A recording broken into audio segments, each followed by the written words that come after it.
नमस्कार साथियों, जय श्री परशुराम, जय श्री राम। आज आप लोगों के बीच में आके मैं अपनी बात ज़रूर रखना चाहूँगा।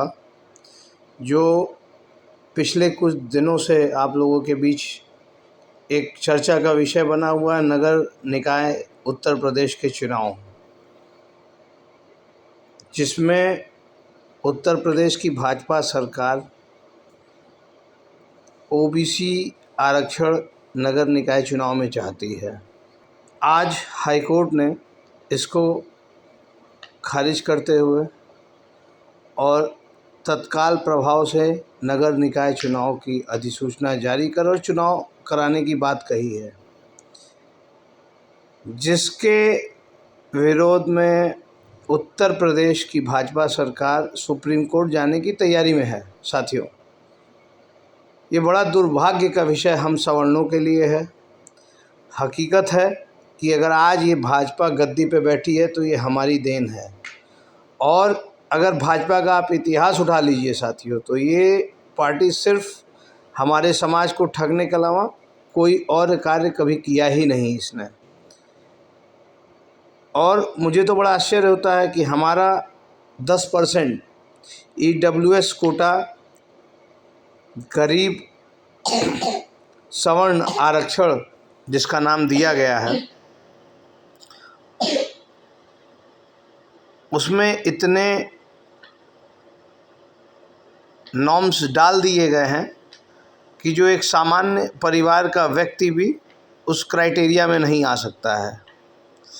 लेकिन हमारे देश और की राजनीतिक पार्टियों की सोच देखिए, सारी पार्टियां, मैं चाहे वो अखिलेश यादव की बात करूं, चाहे योगी आदित्यनाथ की बात करूं, इन लोगों को आज कितनी चिंता है नगर निकाय चुनाव को रोकने की, ओबीसी आरक्षण लाने की इनको कितनी चिंता है आदित्यनाथ जी को। और वास्तविकता है कि सिर्फ और सिर्फ ये दिखावा है, छलावा है, और ये सारी जो प्रयास भाजपा के चल रहे हैं वो उनके डैमेज कंट्रोल को रोकने और लंबा खींचने का एक तरीका है। ये बड़ा दुर्भाग्य है साथियों कि हमारे ही वोट से बनी हुई सरकार और हर कदम पे हमें छलने का, डसने का कार्य करती है, लेकिन हम लोग इस चीज़ को समझ नहीं पाते हैं। मैं उन सभी साथियों को अपनी बात 10 मिनट विराम देके, 10 सेकंड विराम देके दिखाना चाहता हूं। आप सभी एक बार ज़रूर इस न्यूज़ को देखें साथियों। करीब 70 पेज के फैसले में हाईकोर्ट की लखनऊ बेंच ने 3 बड़ी बातें कही हैं। अपने फैसले में कोर्ट ने कहा है, ट्रिपल टेस्ट के बगैर ओबीसी आरक्षण ना दिया जाए, निकाय चुनाव की अधिसूचना तत्काल जारी की जाए, SC/ST आरक्षण के अलावा सभी सीटें सामान्य होंगी।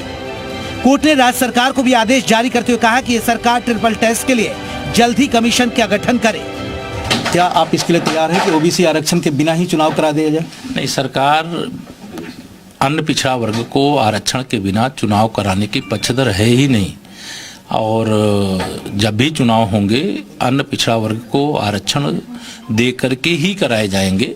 लेकिन अभी माननीय उच्च न्यायालय का जो भी आदेश आया है उसका विस्तृत अध्ययन विधि विशेषज्ञों और अधिकारियों के साथ बैठ करके किया जाएगा। कोर्ट के फैसले पर राज्य सरकार का पक्ष भी सामने आ गया है। कोर्ट के आदेश पर सरकार ने फैसला लिया है, ट्रिपल टेस्ट के लिए आयोग का गठन किया जाएगा, ट्रिपल टेस्ट के बाद ही चुनाव करवाए जाएंगे। हाईकोर्ट के फैसले के खिलाफ सरकार सुप्रीम कोर्ट का रुख करेगी।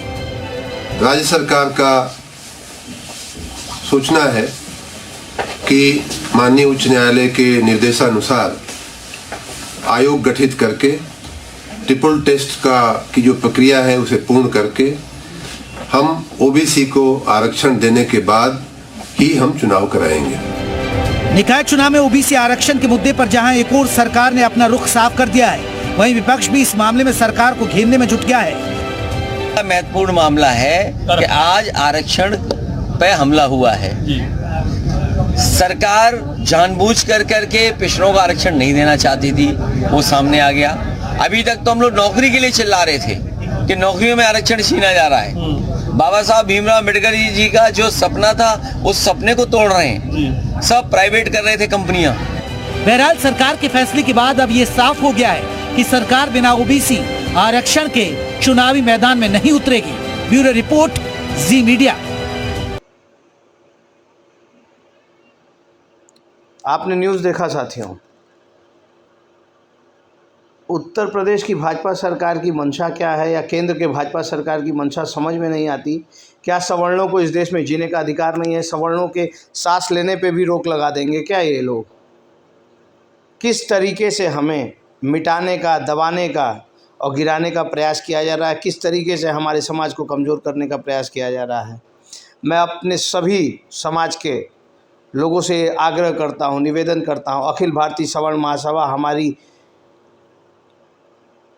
जो हमारा संगठन है वो आप लोगों से आग्रह करता है साथियों कि वास्तविकता जाने, सोचें, विचार करें, अपने युवाओं के भविष्य के बारे में सोचें और ऐसे द्रोहियों को, जो हमारे समाज के द्रोही हैं, जो हमारा वोट लेते हैं और हमें ही डसने का कार्य करते हैं, इनका विरोध हमें करना पड़ेगा और डट के करना पड़ेगा। आप सभी हम लोगों का सहयोग करिए साथियों। हम इस सारी चीज़ों का विरोध करेंगे और हर पैमाने पे अपने समाज के साथ खड़े होंगे, अपने समाज के लिए खड़े होंगे।